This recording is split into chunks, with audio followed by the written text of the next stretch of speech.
Today I'll talk about breaking the 3-round barrier for non-malleable commitments.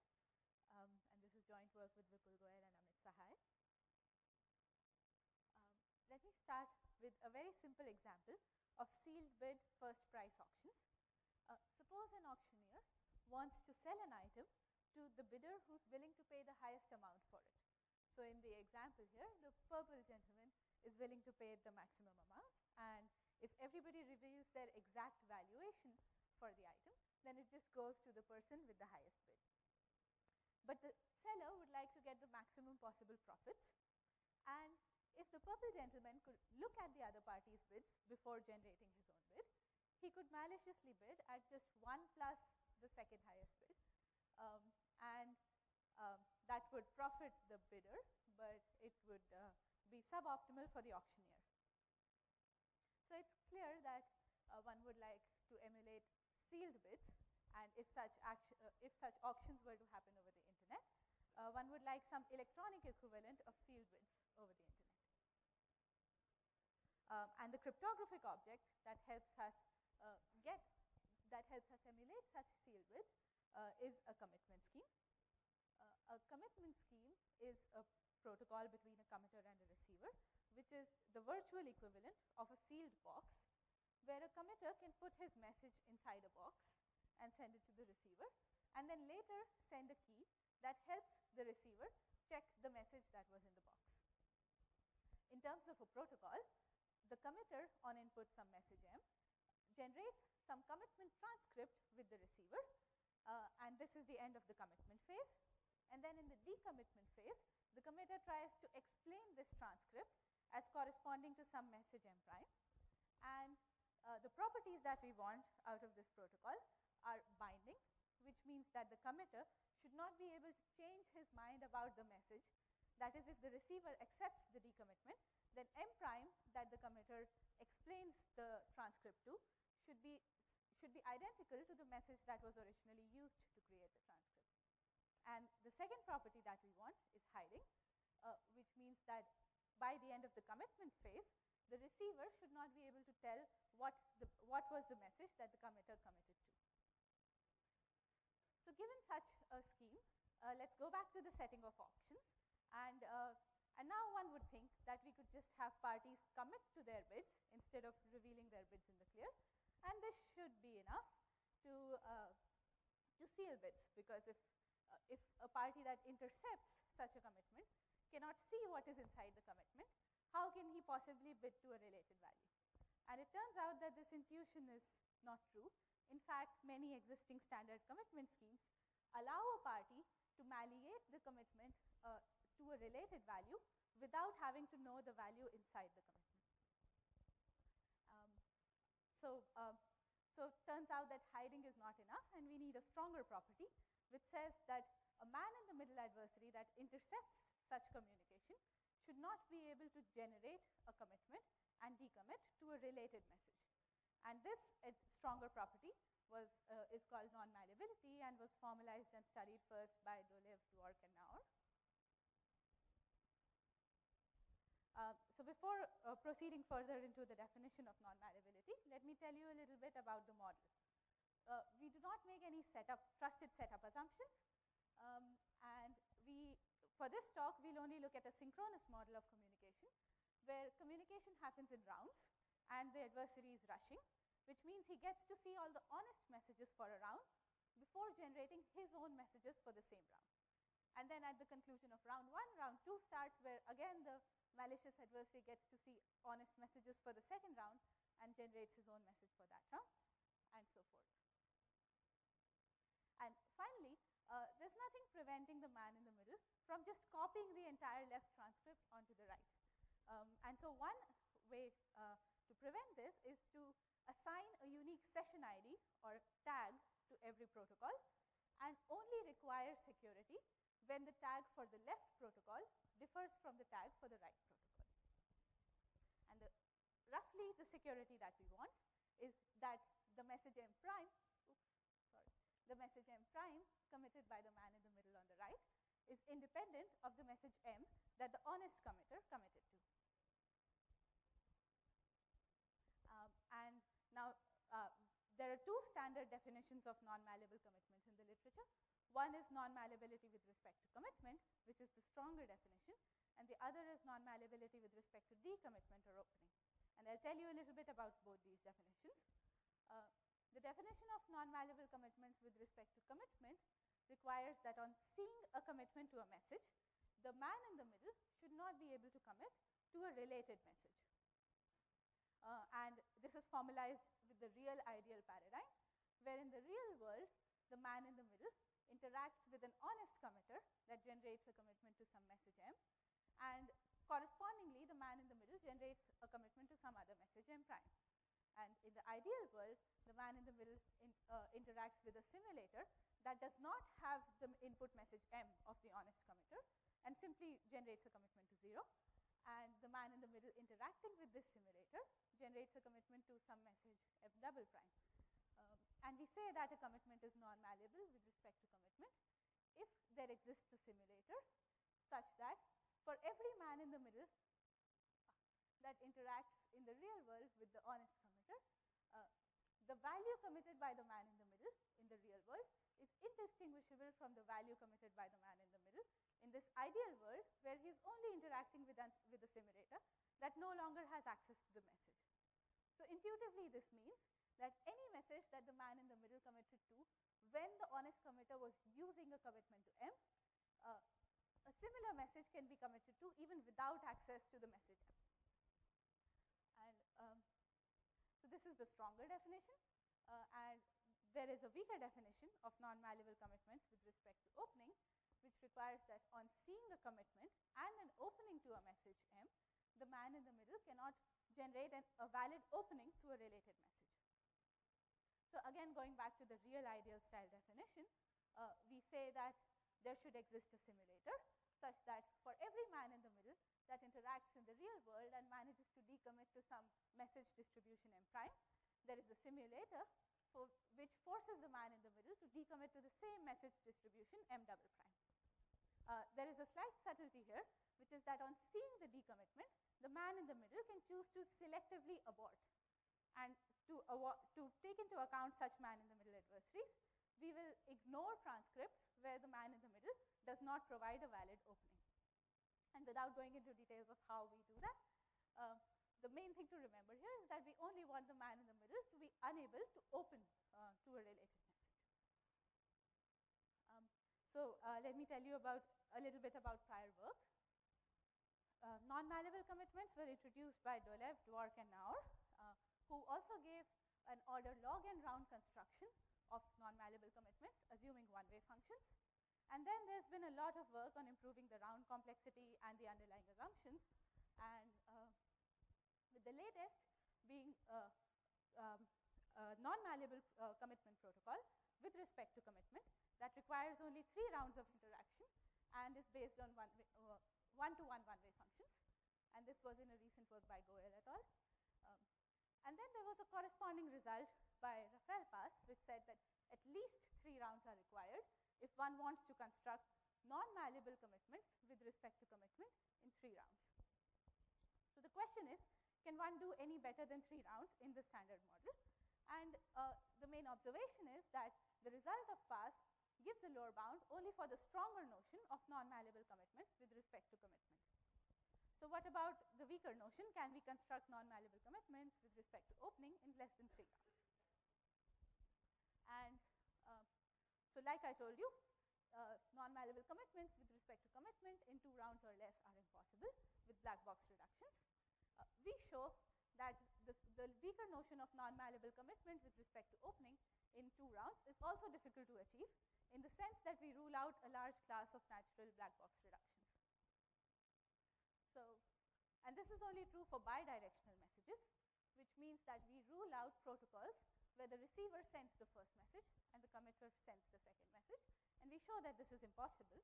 However, if one were to reverse the direction of the first message, that is, have the sender send committer send 2 unidirectional messages and require no message from the receiver, then it is indeed possible to construct non-malleable commitments with respect to opening with 2 such rounds and with the black box proof of security.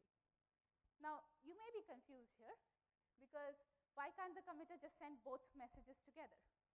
But remember, we only study the synchronous model in this work, where interaction happens in rounds, and the first message is first sent by the honest committer, after which the man in the middle responds with his first message, and then the honest committer sends the second message, after which the man in the middle sends his corresponding second message. And then finally, there is the opening phase. So in this model, we show that non-malleable commitments with respect to opening can be constructed. Now, as you might have observed, we have a unidirectional communication pattern, and this has additional advantages. One example being conducting auctions by post with a lazy auctioneer. So consider an example where the lazy auctioneer does not want to send any messages at all, and on the first day, all bidders send the first message of their non-malleable commitment, and on the second day, they all send the second message, and the auctioneer can just read these messages later at his own leisure. So, some technical challenges that occur in our setting are that all prior protocols use a commit challenge response structure to prove non-malleability, which is no longer possible in our setting. So we need to develop new combinatorial techniques. And the unidirectional setting presents other unique challenges. For instance, no zero-knowledge proofs of knowledge are possible in this setting, and they're usually very essential to non-malleable commitment protocols. One work that does study the unidirectional setting is the recent paper of Chandran et al. On blockwise non-malleable code, where they constructed a polynomial in the security parameter round non-malleable commitment scheme, assuming sub-exponential hardness. And we want to get a two-round scheme from just polynomial hardness assumptions. So with that in mind, let me start by telling you the basic idea for our scheme. Suppose there are just two tags in the world, and we know for sure that the man in the middle is always going to use tag equals 1, and the honest committer is always going to use tag equals 2. And we will only give a simple protocol where the man in the middle cannot copy all the time. So the protocol is as follows. The honest committer who has tag 2 is allowed to generate two commitments, only one of which is his actual commitment and the other is a commitment to some random value. So he just generates two commitments and randomly picks one of them to be his actual commitment. And the man in the middle, on the other hand, is only allowed to generate one commitment. So in the first round of this interaction, the honest committer has two options, whereas the man in the middle is completely statistically bound to his message. So this means that the honest committer could be opening it to M1 or M2, whereas the man in the middle has already fixed it at M prime. And so therefore, it's pretty clear that the man in the middle cannot copy all the time. And this idea in general extends to protocols for bigger tags. In fact, for any tag between 1 and the security parameter, whenever the right tag is smaller than the left tag, we could have a protocol which just says that for some tag, generate tag number of commitments, and only one of them is going to be your real message, and others are just going to be random values. And similarly, the man in the middle generates tag prime number of commitments such that only one of them is to his actual value. And once we fixed the first message of the protocol, there are two possible values, just by the simple pigeonhole principle, there are two possible values I1 and I2 that correspond to the same value I prime for the man in the middle. And this means that, again, the left commitment can still be decided at the second round, whereas the man in the middle is restricted in his number of choices. And so with some probability, the man in the middle falls into this bad situation, and this proves that he cannot really successfully copy the left message all the time. So in summary, so far, whenever the right tag is smaller than the left tag, we have that the committer on the left has too many choices, and the man in the middle is restricted in his number of choices. But what if But what if the right tag is bigger than the left tag? Then the previous protocol and argument just completely breaks down because, because the honest committer has fewer choices than the man in the middle, and he can easily just copy all these 4 commitments so that whichever out of these 4 the committer decides to open on the left, the man in the middle just opens the corresponding commitment on the right.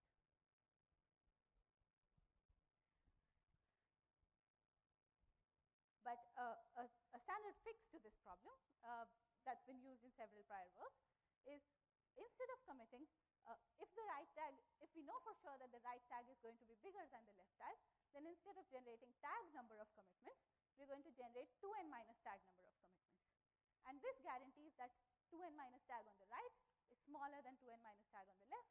So again, the man in the middle has fewer choices than the honest party, and there is something that the man in the middle will miss out. But what about the more complex situation when all we know is that the tags are unequal?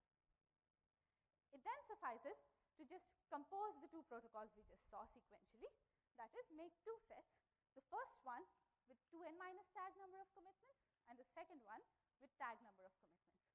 And it's clear that the man in the middle loses out either in the first 2 rounds or in the second 2 rounds. So this is sufficient, but we want a protocol with just 2 rounds.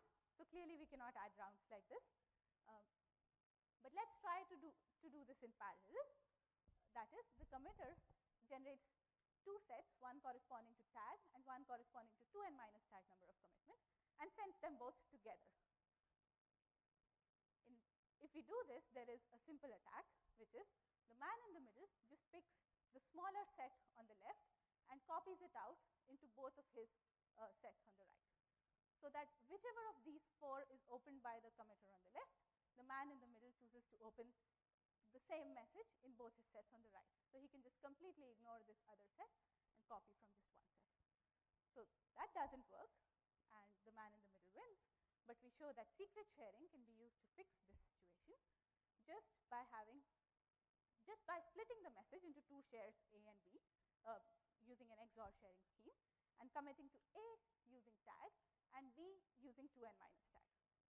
And now let's see a simple attack where the man in the middle again copies these 4 commitments into his first 4, copies the first commitment from the second set on the left into his first set, and copies these last 7 commitments into his set of 7 commitments. Then he thinks he would win. Whenever something opens up in this set, he can open the same thing here. Something opens up in this set, he could try to open the same thing here. But what if the committer opens this particular message? The man in the middle fails. And so this simple attack fails, but we can extend this to show that in general any such strategy will fail if we amplify security. Yes, thank you. So again, we just saw that any man in the middle is just going to fail with some probability. And finally, we give a technique to amplify security to prove that any cheating man in the middle is always going to fail in copying or in fact in even committing to a related message.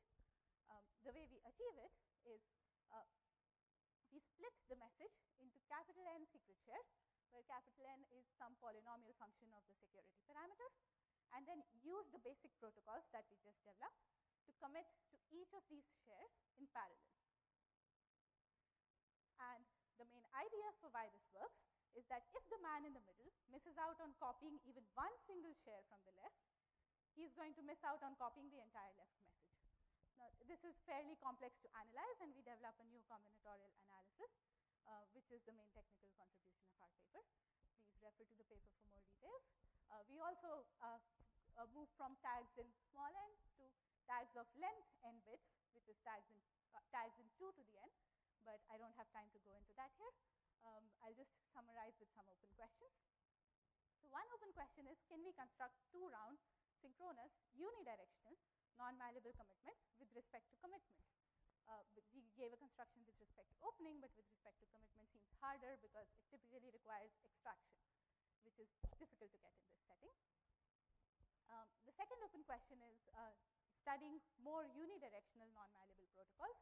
For example, trying to get concurrent non-malleability in this setting or better efficiency.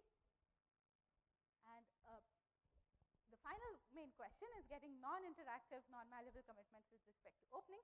It's not clear whether it's possible or not, but we show that there are some barriers. Can they be overcome by new reductions, or is it possible to extend the impossibility to more general reductions? And with that, I'd like to conclude. Thank you. I'm happy to answer any questions.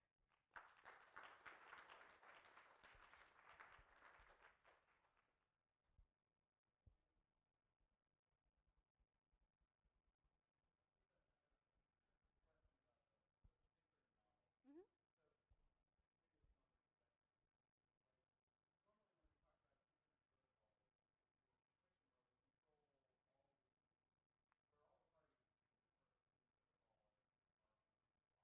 Yes, yes.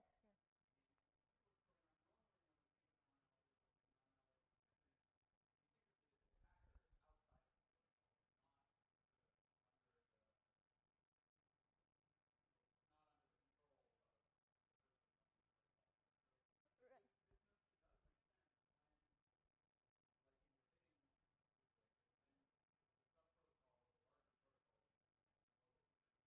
Mm-hmm. And for example, in MPC, where you normally do impose synchronous.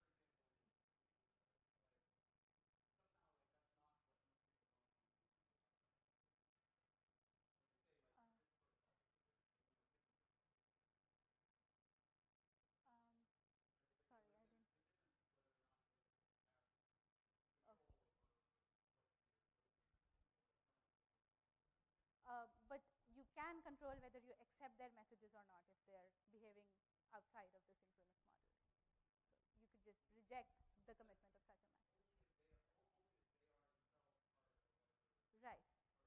Yes. Yes, yes, yes. So yeah, that is a limitation that, but as a justification, just because most places where we use such non-malleable commitments actually do impose a synchronous setting, it's useful maybe to also look at such a